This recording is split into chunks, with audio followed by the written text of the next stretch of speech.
100 రోజులు సినిమా నడిచింది అంటే వాళ్ళు ఒక మీటింగ్ సమావేశం ఏర్పాటు చేస్తారు. ఓకే, ఒక కొత్త ప్రభుత్వం అధికారంలోకి వచ్చి 100 రోజులు అయింది అంటే సెలబ్రేషన్. ఓ ప్రాజెక్టు కట్టి 100 రోజులు అయింది.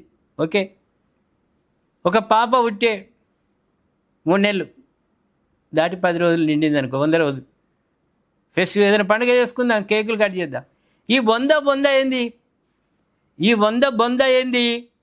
అమెరికా వాడు ట్రంప్ మెంటల్ క్రాక్ వల్ల నెతన్యాహును ఎసరబెట్టి నెతన్యాహును మెసిలిచ్చి ఇరాన్పై యుద్ధం చేసి యుద్ధం ఆరంభమై 100 రోజులైంది. అమెరికా ఎన్ని కోట్లు సంపాదించింది? ఇజ్రాయెల్ ఎన్ని సంపాదించింది? ఇరాన్కు ఎంత సంపాదించింది ఇరాన్? దీనివల్ల ప్రపంచానికి ఒరిగింది ఏమున్నది? ప్రపంచానికి లాభమైంది ఏమున్నది? ఎప్పుడు పెట్రోల్ ధర పెరుగుతుంది, ఎప్పుడు డీజిల్ ధర పెరుగుతుంది, ఎప్పుడు గ్యాస్ ధర పెరుగుతుంది, ఎవరికి తెలుస్తలేదు. అటువంటి స్థితిలోకి నెట్టిండు మెంటల్ క్రాక్ గల్లా ట్రంప్. మరి దేశం సాధించింది ఏమున్నది? అమెరికా ఎన్ని డాలర్లు కూడబెట్టుకునేది, ఎన్ని లక్షల కోట్ల డాలర్లు పోగైనాయి, ఉన్నాయి దాచిపెట్టినాయి, ప్రజల సొమ్మంతా నాశనం చేసి పడేసిండు యుద్ధం పేరిట. ముఖ్యంగా $125 స్థాయికి ఒక దశలో చేరింది అంటే బ్యారెల్ ధరలు ఏమనుకోవాలి మనం? సహజ వాయువులు, పెట్రోల్, డీజిల్ ధరలు $126 స్థాయికి చేరింది అంటే ఏమనాలి మనం?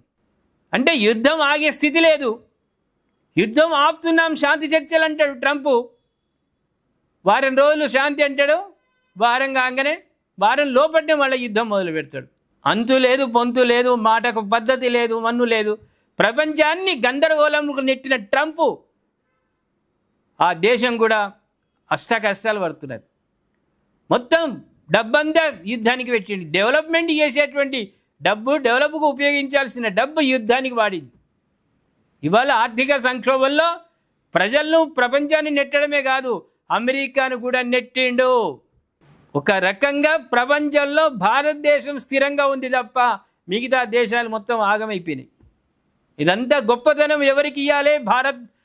ప్రపంచ రత్న అవార్డు ఎవరికి ఇవ్వాలి అంటే ట్రంప్కి ఇవ్వాలి. అంత గొప్ప నాశనం చేసి పడేసి ప్రపంచాన్ని ఆగంలో పడేసి. ఏమంటారు ప్రేక్షకులారా? ఈ 100 రోజుల పండుగను చేసుకుందామా? ఈ 100ను పెట్టేందుకు మనం ప్రయత్నం చేద్దామా ట్రంప్ గారిని? ఏం చేద్దాం? దయచేసి కామెంట్ రూపంలో తెలియజేయండి. సబ్స్క్రైబ్ చేసుకోండి, షేర్ చేయండి.